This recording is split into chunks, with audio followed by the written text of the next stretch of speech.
Hi friends, hello, नमस्कार friends. आज आपण रव्याचे झटपट होणारे अप्पे बनवणार आहोत. तर यासाठी सर्वात आधी मी 1 वाटी एवढा रवा घेतलेला आहे. त्यानंतर पाव वाटी एवढं दही घेतलेलं आहे. चवीनुसार मीठ घालायचं, थोडंसं पाणी घालून याला व्यवस्थित मिक्स करून घ्यायचं आहे. आणि यानंतर व्यवस्थित मिक्स केल्यानंतर आता आपण एक 10 ते 15 मिनिटं याला झाकण ठेवून बाजूला ठेवणार आहोत. तर बघा, या ठिकाणी रवा छान फुलून आलेला आहे. आता यामध्ये आपण बारीक चिरलेले कोथिंबीर घालू. त्यानंतर बारीक चिरलेला कांदा, 1 टोमॅटो घालायचा आहे आणि आपल्याला आवडत असतील त्या भाज्या घालायच्या आहेत. मी या ठिकाणी पत्ताकोबी आणि वाटाणा घातलेला आहे, कुठलाही घालू शकता, गाजर वगैरे. त्यानंतर आपण हिरवी मिरची आणि लसूण याची पेस्ट घातलेली आहे. आणि आता हे सगळ्या गोष्टी आपण व्यवस्थित मिक्स करून घेऊयात.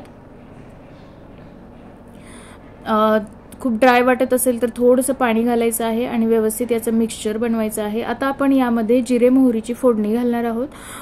तर त्यामध्ये थोडासा कढीपत्ता घालायचा आणि ही कडकडीत फोडणी यावरती घालायची आहे.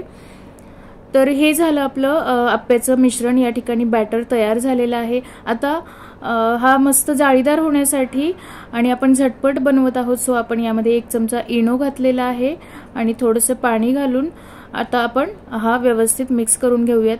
आणि लगेच आपण अप्पे पात्राला थोडंसं तेल ग्रीस करायचं आहे आणि त्यामध्ये आपण हे अप्पे घालून घेऊयात.